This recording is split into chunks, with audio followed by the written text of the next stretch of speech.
Thank you everybody joining us tonight for our discussion on common problems of the foot and ankle and really how they're all connected.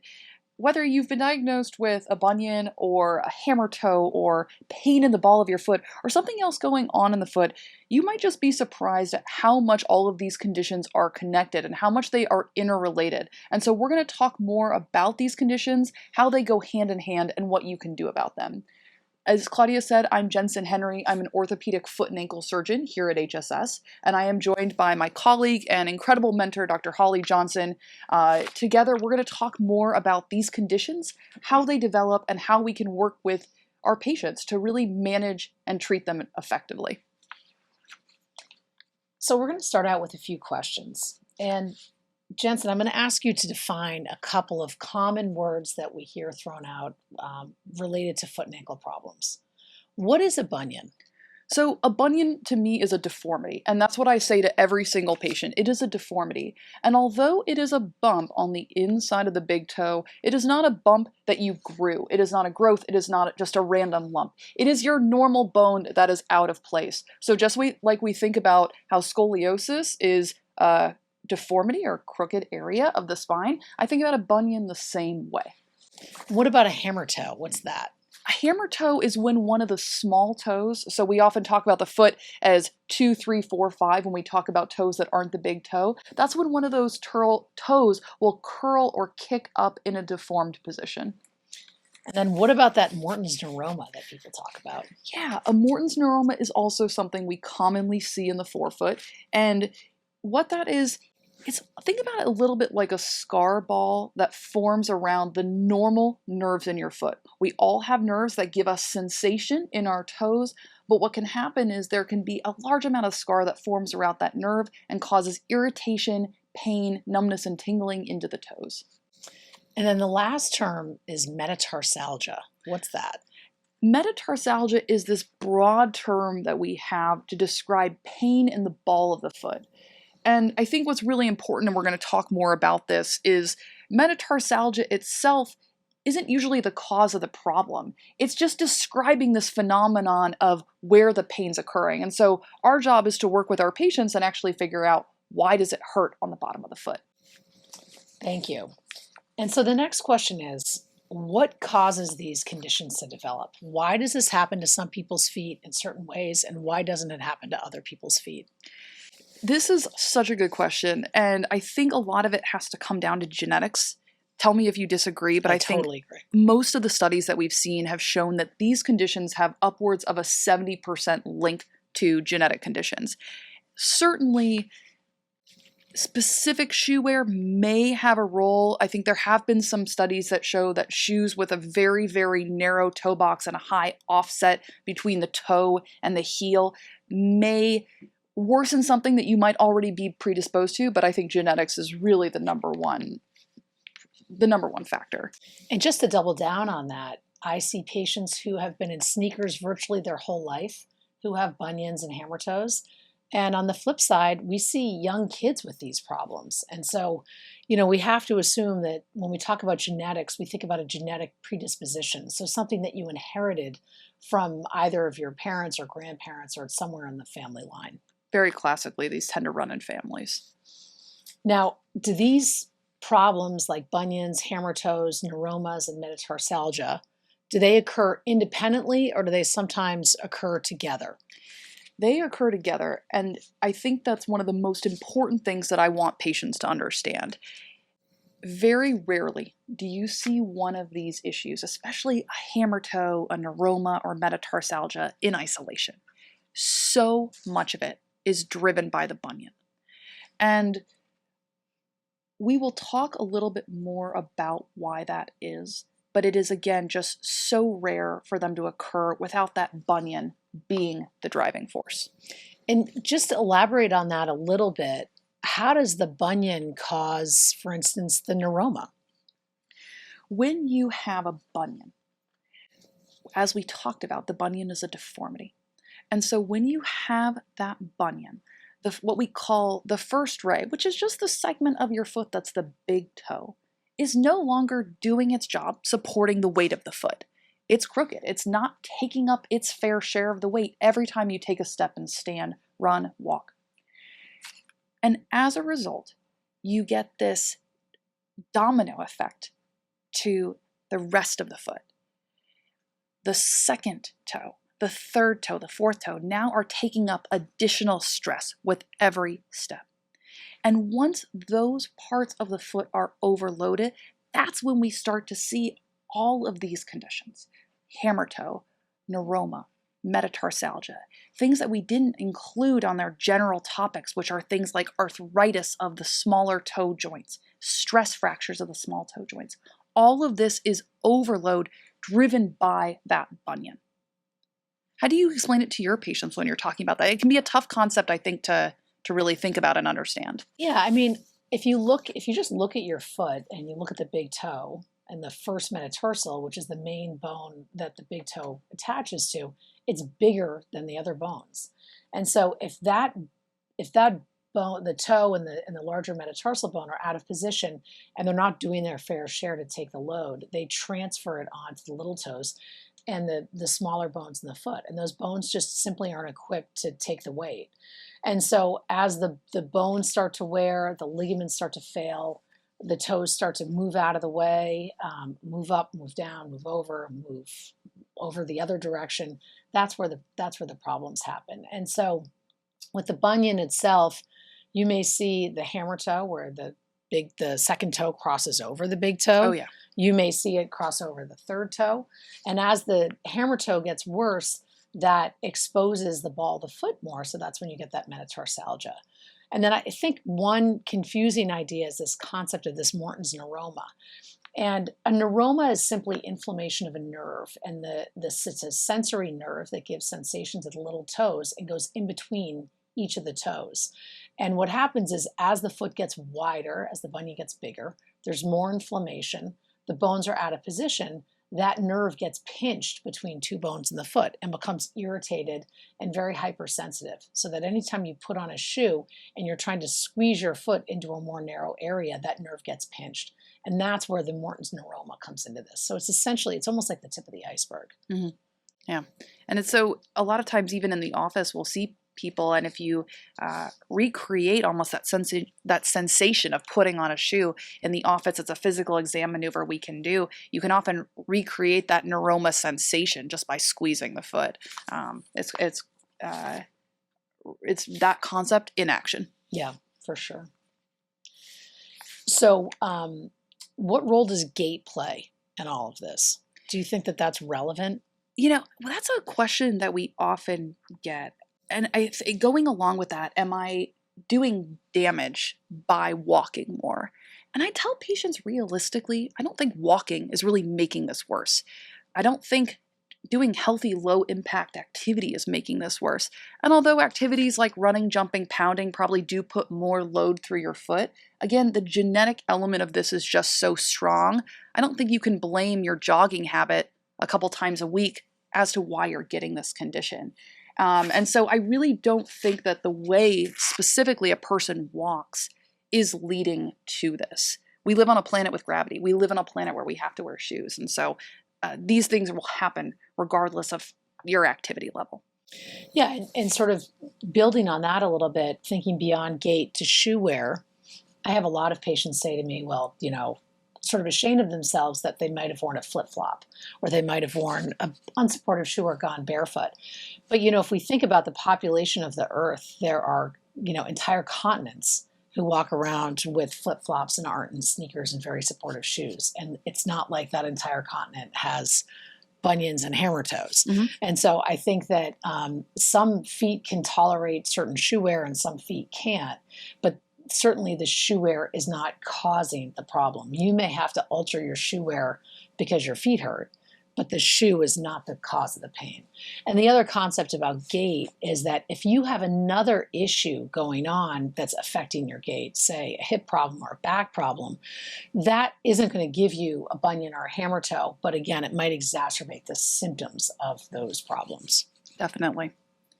And as we think about gait, but also other parts of the foot, do you think that foot shape, whether it's a high arch foot or a flat foot, is linked to some of these things that we've been talking about?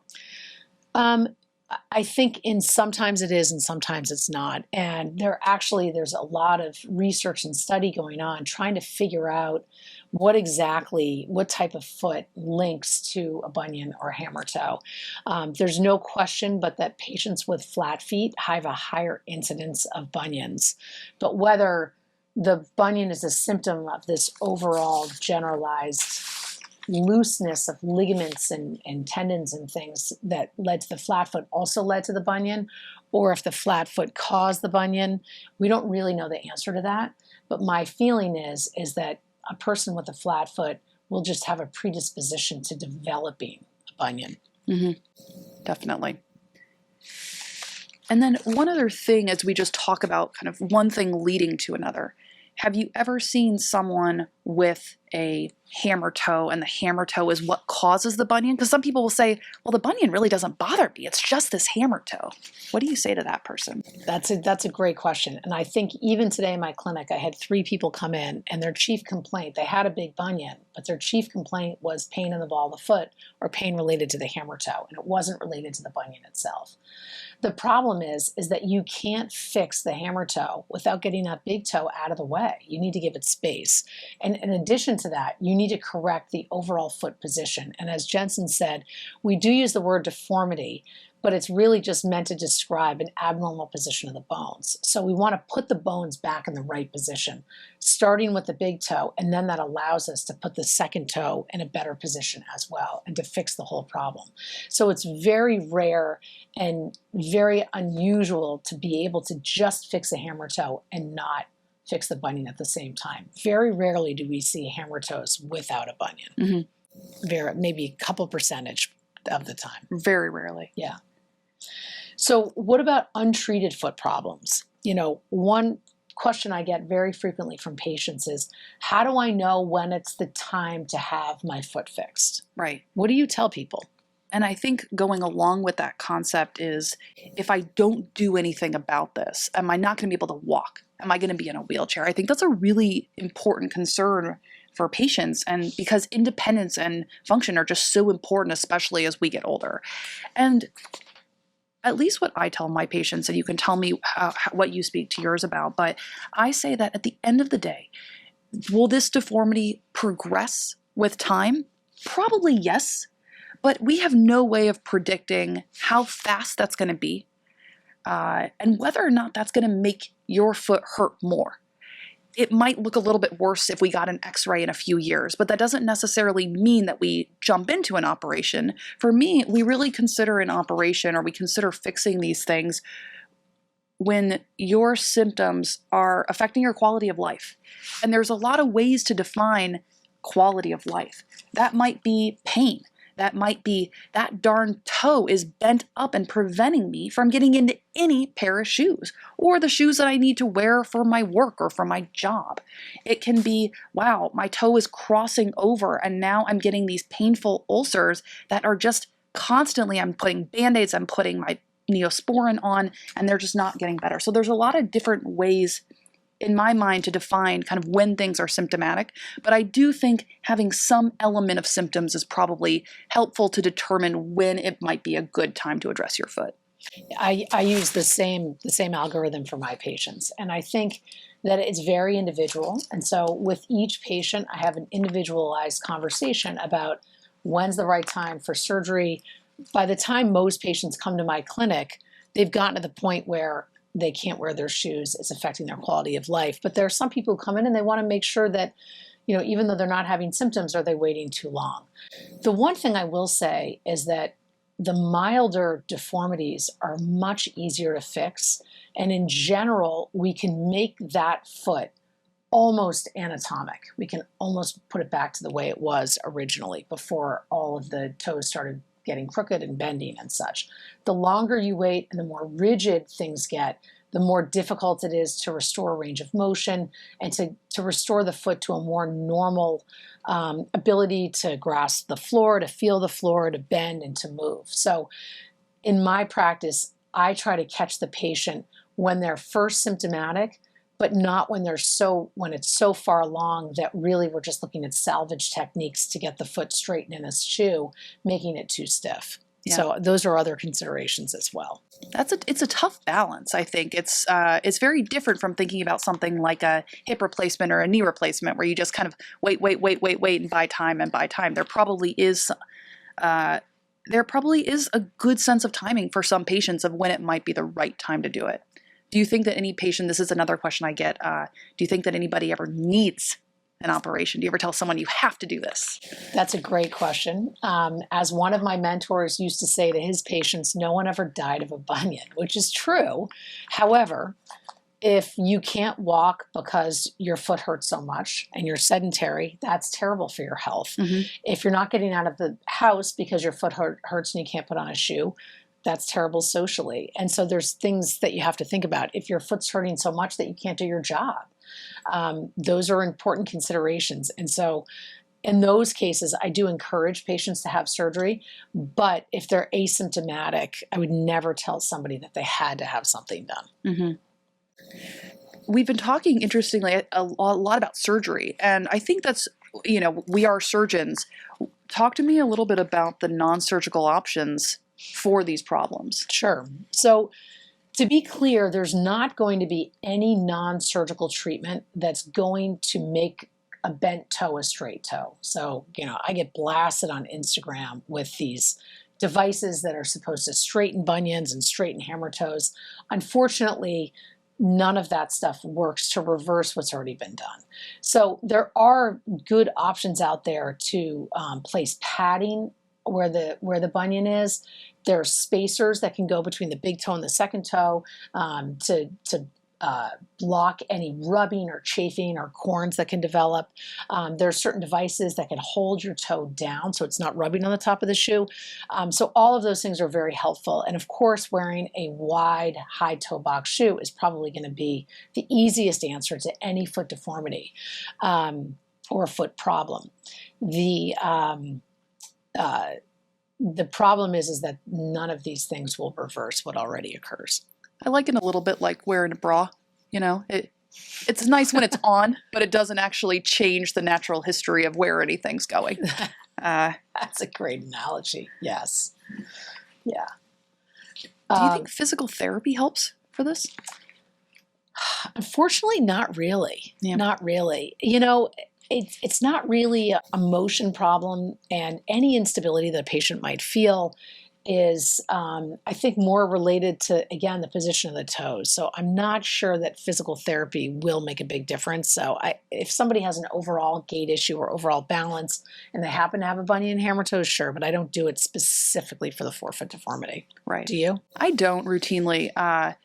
For better or worse, deformities, and again, we're talking about the position of the foot. You can do all the physical therapy in the world, you're not going to make that straight. You can do all the injections in the world, you're not going to make that bone straight. It's a mechanical driving factor. But you did touch on one of my favorite words when we talk about this, which is balance. And a lot of people come in and say, well, I feel like my balance is thrown off by my bunion or by my hammertoes. If I do an operation, is that going to make things better? Oh, that's a great question. And that's a hard question to answer. When you get to the point where you need surgery for this, when your symptoms have gotten so bad that you feel like you really need to undergo the surgery, there are lots of options out there. We all have different individualized approaches depending on, what our special techniques are. But here at HSS, any one of us on the foot and ankle service does an excellent job fixing bunions and hammertoes.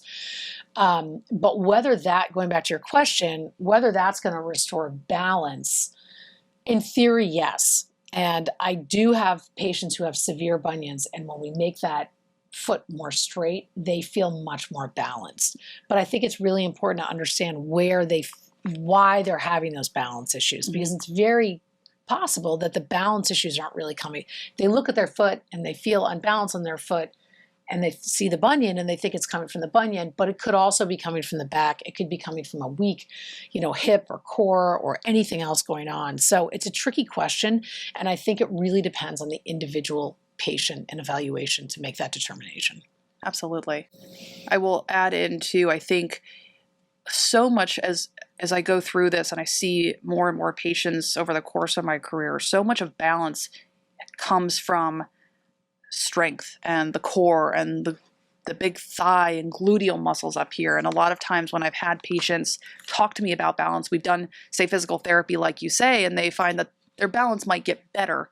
Their pain in the foot pain doesn't change, but the other kind of strength, flexibility, motion do. Yeah, I think that's valid. So once a patient decides they want to have surgery, what does the recovery look like? Is it different depending on what kind of problems you have? It is absolutely, I think, variable based on the patient and what is going on. And so I think there's something like 100 different ways to fix a bunion. If you look at all the orthopedic surgery studies and journal articles and technique tips out there, I think there are some very much tried and true ways. One important concept when you think about fixing a bunion, and again, fixing a bunion as understanding that being the driver of everything else. So if you have a hammer toe that's really bothersome, yes, we often fix the hammer toe as well, but we're talking about the bunion being the driver of this. And so if we talk about the bunion being the driver and the bunion is a deformity, realistically in nearly every case, we do have to correct that crooked bone. And there's a lot of different ways to correct a bone that's out of position, but it usually involves some type of surgical break of the bone. And where exactly you do that break can be variable. That depends on the nature of the bunion, whether or not there's existing arthritis somewhere in the foot, whether the patient has maybe osteoporosis or osteopenia. Kind of the bone quality can certainly play a role, but you have to do some type of break of the bone. And once you then cause this break, then you can put the pieces exactly into the position where you want them and allow the foot to heal in a much better position. And as a result, based on where you break the bone, what type of screws and plates you put in and more the arrangement of them, that can sometimes dictate the recovery period. So there are some patients who might be able to undergo a minimally invasive or percutaneous approach, which means using smaller incisions, and I'll let you talk more about that, who might be able to start putting some weight on the foot immediately after surgery. But there are other people that, based on their bone quality or their deformity or their arthritis, might need a different type of bunion operation, the principle still being the same. They might be off their feet for more like 4 to even 6 weeks to allow for some early bony healing, and then they can start to put weight on it. Yeah, I mean, I don't want to get too much into the details of surgery, certainly, but, you know, as you said, we really tailor it to each patient and also to each surgeon. You know, we all have our techniques that work on our own hands. And so as a specialist in minimally invasive surgery, I'm trying to do things through small incisions and try to get patients walking immediately. But the bottom line is if they have a crazy looking foot that we have to fix and put everything back, it may require more time off your feet. So, you know, I think in the easiest scenario, you're looking at best case scenario, you're 4 weeks in a walking boot. Worst case scenario, you're probably 10 or 12 weeks in a boot. But in the end, the long-term recovery, you know, over the entire course of the healing process can vary patient to patient and really depends. And so it's hard to make a single statement about that. But do know that if you talk to your friends about their bunion correction and it sounds very different, sometimes it's because they may have had a different starting point than you had. And I think that's important. But the bottom line is we try to tailor each approach to each specific patient, what their goals are, what our goals are. But there's no magic. There's no laser that removes that bunion. There's no simple procedure that just shaves it. As Jensen said, we have to cut the bone, we have to move the bone, and we have to put screws and or a plate in. And if you're hearing anything other than that, it's probably not a real bunion operation. And I think that's why bunion surgery gets a bad rap sometimes. In the community, on the internet, a lot of times people will say, I had a family member or a friend go through this and it was horrible. And I think part of it comes down to expectations. If you think about a bunion as, oh, I just thought it was this bump to shave down, yes, you're going to listen to that recovery that we just talked about. And you're going to say, oh my gosh, all of that for just a shave? But again, that's not what appropriate bunion surgery and forefoot correction surgery is. And so once you understand, it's actually this very complex deformity. Yes, the bones might be smaller than they are in your spine or your hip or your knee, but the level of complexity and the level of technique that's required to do a good operation and to have success afterwards is quite intense. I think that the recovery seems a little bit more appropriate for what is needed to be done. Yeah, I agree. I think that it's time for the audience Q&A. Absolutely. So if we have any questions from the audience. So looking at one question, is it beneficial to have bunion surgery earlier, like at age 20, to help prevent issues in the future? And will the bunion return if you have surgery earlier in life? Oh. So that gets to a common concept. There's a couple big concepts here, but recurrence and fixing it sort of early on. This is a tough one. And this really goes to what we were saying earlier, which is there's probably a balance to when to fix the bunion. I think if you have a bunion that is not bothersome or not symptomatic at all and you're young, and you come in and you say, should I fix it now just to prevent something in the future? I usually tell that patient, let's wait, let's monitor this, let's monitor the progression over time, let's see how you feel, let's see how your x-rays might look over time, because surgery is not without risks, and the idea of opening risk to someone who has absolutely no symptoms just to potentially avoid a problem later on, to me isn't worth it. Yeah. But if someone says, wow, my bunion is really symptomatic, and I am thinking about surgery, but I'm not sure if I should just wait because maybe a new technique will come out down the line, or maybe it's better if I wait. I often tell them, if it's symptomatic, we make our decisions based on how you feel now. And there may be some benefit to addressing it now before things get so stiff, so arthritic, the rest of the toes become so affected that your outcome after that bigger operation just wouldn't be as good. Yeah. I totally agree with you. And the other part of that is that generally patients who have bad bunions in their teens and early 20s have a little bit of a different type of bunion that we see in patients who are, in their, a decade or 2 decades or 3 decades later. The juvenile bunion, as we call it, has been there, essentially forever. And it is definitely more challenging to fix and has a higher recurrence rate, not because we're fixing it early, but just the nature of that specific bunion makes it much more challenging. But I would say that I wouldn't fix it in your 20s if it wasn't symptomatic, but if it's symptomatic in your 20s, I would say let's go ahead and fix it, because it's a heck of a lot easier to do it when you're 20 than when you're 30 with that kind of bunion. One of the questions, this is a great one. I was told my bunion and hammertoe surgery would involve fusion of the big toe at the metatarsal joint. Is that standard? And we were talking about there's so many different ways to fix a bunion. And a big toe fusion, which is where you unite the 2 bones of the big toe joint together, often with plate or screws or some combination of both, is a very effective way to treat a severe bunion or a bunion with arthritis.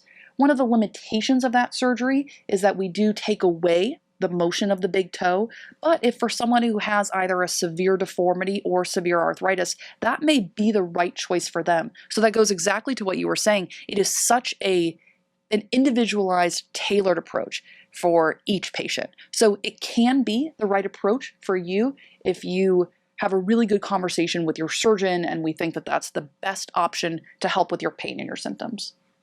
Yeah, typically fusion is recommended when a patient has significant stiffness of the big toe joint, meaning they really can't bend it much at all.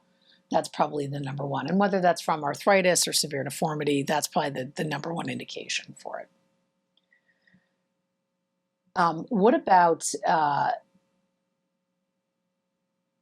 here's a good question. Understanding the genetic predisposition for bunions, is there also a weight component that can exacerbate the forefoot discomfort? Well, that's a really good question. I am not aware of data that shows this in this part of the foot, the forefoot. We do know from studies of the ankle that every time you take a step, your ankle sees 4 to 6 times your body weight through every step. And so I often tell my patients that, it's somewhat disheartening, but also reassuring, and that small changes can really impact the load that your ankle sees every day. Have you seen any data like that for the forefoot? There's no data, but I would say anecdotally, and it makes a lot of sense. If you're having a lot of pain in your foot and you're carrying around an extra 50 pounds or however much weight it is, that it definitely increases the load on the foot. I don't think that it makes the deformity worse, but I think it can make your foot pain worse, particularly if the foot pain is related to arthritis or bending of the toes. So there's so many reasons to be, if you can get there, to be a healthy weight. And I think there's so many ways to do it now through nutrition and medications and exercise and everything, that if you can get yourself, if you need one more reason to try to achieve a healthy weight, I think, trying to decrease your forefoot pain is one of them. However, losing weight is not going to make your bunion go away, unfortunately. Ozempic hasn't figured that out yet. Yeah. A good one.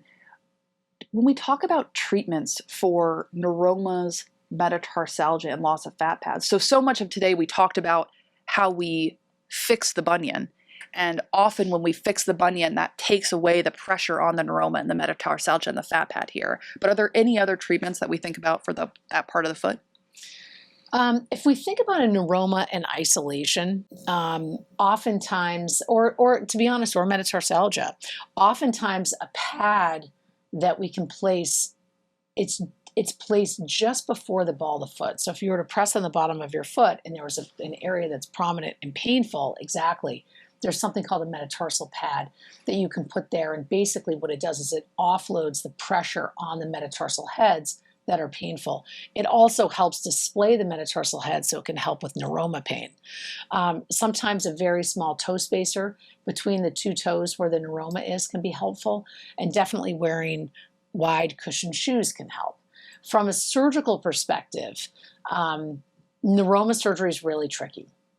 And this could be a whole multi-hour I could spend hours just talking about the challenges of neuroma surgery. What I will say is this: every treatment has an 80% success rate. Whether you get an injection, whether you have a surgery to take out the neuroma, whether you have alcohol, steroid, PRP, they all have an 80% success rate. So what happens? And that's high, I would say. Well, what happens to the other 20%? And when you're doing something much more invasive, like taking out the nerve, at 20%, it has more of a 20% complication rate. So that's something that needs to be talked about, I think, in more detail with your surgeon.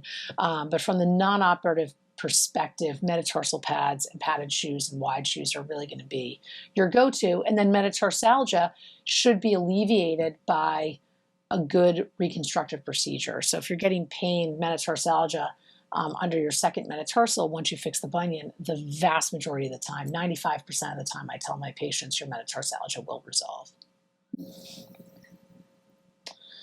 So this is also a question I get all the time. Can you speak to recommended footwear or orthotics for foot deformities? Are sneakers the best option? So I talked a little bit about the metatarsal pads. What are your thoughts on orthotics for bunions, metatarsalgia, hammertoes? I don't feel strongly about an orthotic for a bunion. I do really like the metatarsal pads.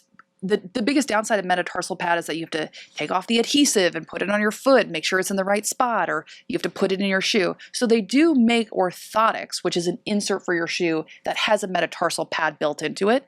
I think that can be nice. But a lot of times people say, well, if I get arch support in my shoe, is that going to make my bunion better? And I personally haven't found that to be true.